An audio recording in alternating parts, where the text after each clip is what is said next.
يتمحص بالرؤية النقدية البسيطة جدا نجد انه كلام زي كلام الصحافة الصفراء، كلام كده تخابيش واي زيطة واي اثارة. لا لا لا لا نرفض لا لا لا لا لا دي لغة هابطة. لا لا لا لا لا لا لا لا الصحافة الصفراء بتتكلم. لا لا لا لا انا جاوبتك بمنطق، جاوبتك بمنطق، انما قفز والفاظ وصحافة صفراء وحمراء وبنفسجي.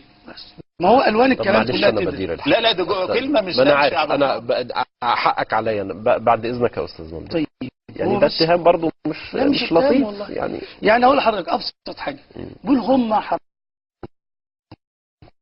ادنى رؤيه في العلم الشرعي زي ما هو بيتكلم، يقول هم حرموا التماثيل. مين اللي بيحرم؟ مين بيحرم؟ وهذا الكلام ليس له اثر او سبق في التراث الاسلامي او ادله. ده مش كلام حد يقول كده في حلقه الناس تتفرج على وهم مش عارف حرموا الغنى وحرموا الرقص وهم مين؟ هم مين؟ بس حضرتك ما تقاطعنيش في استيعاب واحده. هم مين؟ كلام ما يتقالش كده لواحد بيدعي ان عنده رؤيه علميه ونقديه ويقرا وغيره لا يقرؤون. اذا كان غيره لا يقرؤون فيلتزم بما قرأ. هل ما اتى به بعض السلفيين او السلفيين في مساله حرمه التماثيل هل كان اختراعا لا يوجد له اثر، لا يوجد له دليل في العلوم الشرعيه ولا في الدين؟ ثم استدلال الاباحه وانه تتحل، هل الاستدلال بكلام الشيخ محمد عبده؟ مسائل في العلم هم قالوا وفلان قال وهم قالوا وفلان قال، يبقى هم حرموا الغنى والتمثيل والشيخ محمد الغزالي حل مسائل. اذا كان بيتكلم عن رؤيه مش بيتكلم عن صحافه ما تتقالش بالطريقه دي كده. ده كلام. تسمح لي طب تسمح لي حضرتك بس انا يعني لا اسمح لي بس انت اسمح لي حضرتك. خلينا عندنا احنا في صفحه الراي، خلينا نتكلم بحريه. طب ما انا كمان ليا راي في الصفحه دي. ما انا لسه ما كملتش حضرتك، انا سايب اتكلم علشان يعني نطلع بنتيجه في اي موضوع. نطلع بنتيجه. هو الاستاذ محمد بيتكلم قال هم برضه حرموا الخروج وحرموا ياكلوا من التورته. مش هم مين؟ خلينا عندنا دقه في النقل وفي العلم وفي الكلام. لما نقول هم بتوع CBC دول كلهم مش عارف ايه، ما بقاش كلام علمي. السلفيين خلينا بشكل واضح. انا ممكن اعترضك في كل لفظ. ان نقر عند الناس انني اسمع رايك مهما كان مختلف فيه. مهما كان مختلف عشان برنامج نص ساعه بس. مهما كان مختلف فيه. مين اللي حرم الخروج؟ عشان يبقى في الكلام فيه دليل، يبقى فيه عقل، يبقى فيه رؤيه. مين اللي حرم؟ انا عندي الدليل بس. مين اللي حرم الخروج؟ نبقى نتكلم عشان ايه يبقى الكلام فيه ادله، ومين قال الكلام ده وفي كتاب ايه او قاله في صحيفه ايه او كذا او كذا او كذا او كذا. يبقى عندنا ادله لما نيجي نتكلم. مين بياكل من تورته ايه؟ والبلد فيها تورته حد ياكل منها؟ مفيش تورته ولا في حاجه خالص. البرلمان يا بيه مش ده تورته. طب معلش خليه يكمل يا استاذ محمد. انا وعد مش هخليك تتكلم كلمه بس وعد. لا خلاص انا كده ايه استنفذت الايه لمالي خلاص. حضرتك التورته ايه هي التورته؟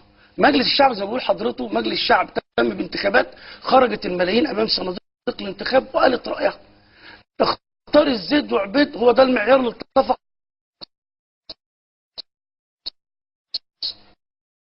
مش عاجبك قرار الشعب المصري وارادته في صناديق الانتخاب، ده حاجه ترجع لك، لكن ما تصدرش اراده الشعب المصري وتقول الشعب المصري عمل ومش عمل والناس كانت تورته ايه.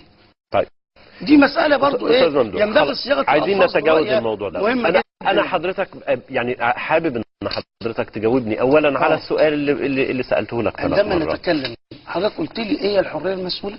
قلت لك لا تنضبط بالاسلام. تمام؟ هكمل انا. حضرتك بتقول لي شروط الفنانين. اولا لكل مجتمع هويته. مستحيل اتكلم عن المجتمع الفرنسي واقول نعمل زي فرنسا. مستحيل.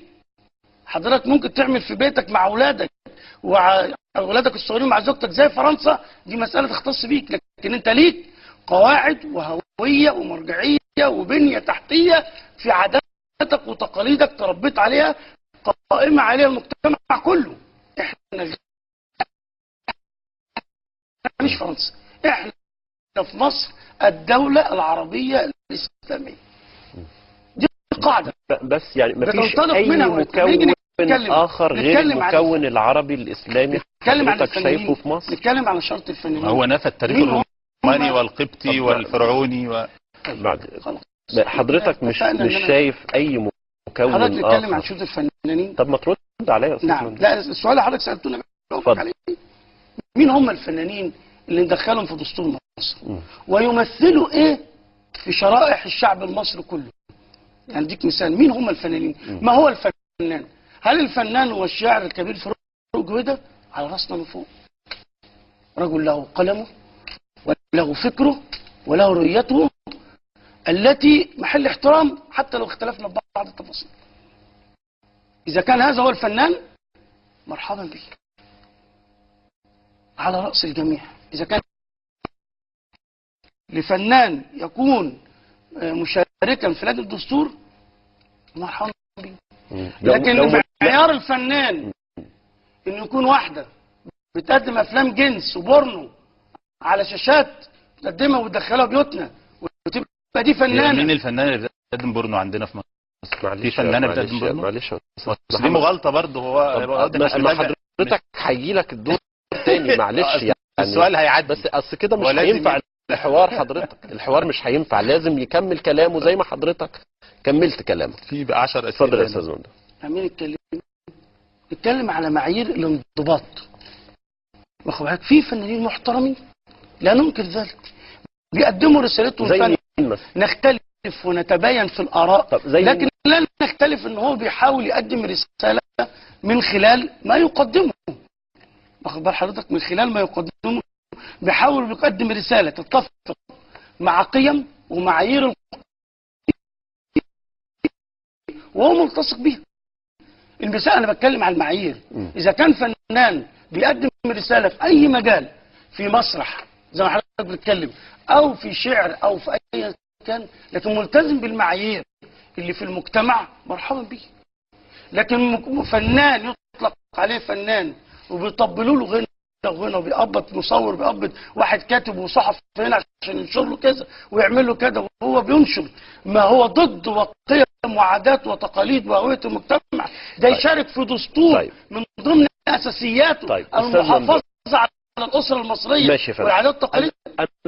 انا عندي سؤال يتعلق بضوابط الحريه. حضرتك قلت انها تنضبط بالاسلام. طيب ماذا اذا كانت الامور تصل الى مرحله او الى موضوع خلافي زي موضوع الموسيقى مثلا؟ هل تقبل بوجود موسيقيين في هذا المعيار؟ ما هو وضعهم داخل البلد؟ حضرتك امبارح انا كنت مع استاذ دكتور في كليه الاداب بيمثل النوبيين، بيقول لي النوبيين دول 5 مليون في مصر. نيجي نقدم دوت في لجنه الدستور ولا نقدم حضرتك فنان بيمثل 1000 ولا 2000 ولا 3000 ولا 4000؟ لازم فنان يمثل شعب. معلش يا استاذ محمد ارجوك لا مش بعد اذنك.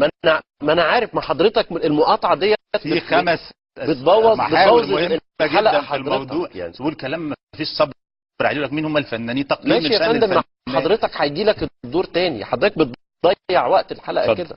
اتفضل. يعني حضرتك في هذا المجتمع ليس ملكا لشريحه لها ضجيج على المستوى الاعلامي. يعني هذا المجتمع ملكا للناس كلها. كيلو كام عدد اعضاء نقابه بغض النظر عن الدور، هذا المجتمع بغض النظر عن الدور. يعني حضرتك عايز تختصر مش مؤمن مثلا بانه مصر ليها دور في الشعر، في السينما، في طب ما الشعراء قليلين يا فندم، ما الشعراء قليلين اكيد. ما عندناش 5 مليون شاعر، اشمعنى فاروق جويدة اللي حددها؟ اذا كان هذا المعيار، اذا كان هذا الرجل هو المعيار، حضرتك مش راضي تديني معيار سليم. اللي انا بقوله ده مش معيار سليم. لا طبعا مش معيار سليم. فاروق جويدة في 5 مليون شاعر، فاروق جويدة بيمثلهم. لا، لكن انت بتتكلم عن قيمة فنان بيتوافق مع ما يقدمه مع المجتمع وقيم وعادات. يا فندم حضرتك يعني الموسيقى لا تتوافق مع قيم المجتمع؟ حضرتك ده في رأيك، انا بسال انت حضرتك في رايك هي المشكله هنختزلها دستور مصر هنختزله في طباله ورقاصه؟ هو معايير كل الفنانين رقاصين مش وطبالين كده. لا كده كتير يا مش عبد الرحمن. كده. لا طيب. كده مش كده.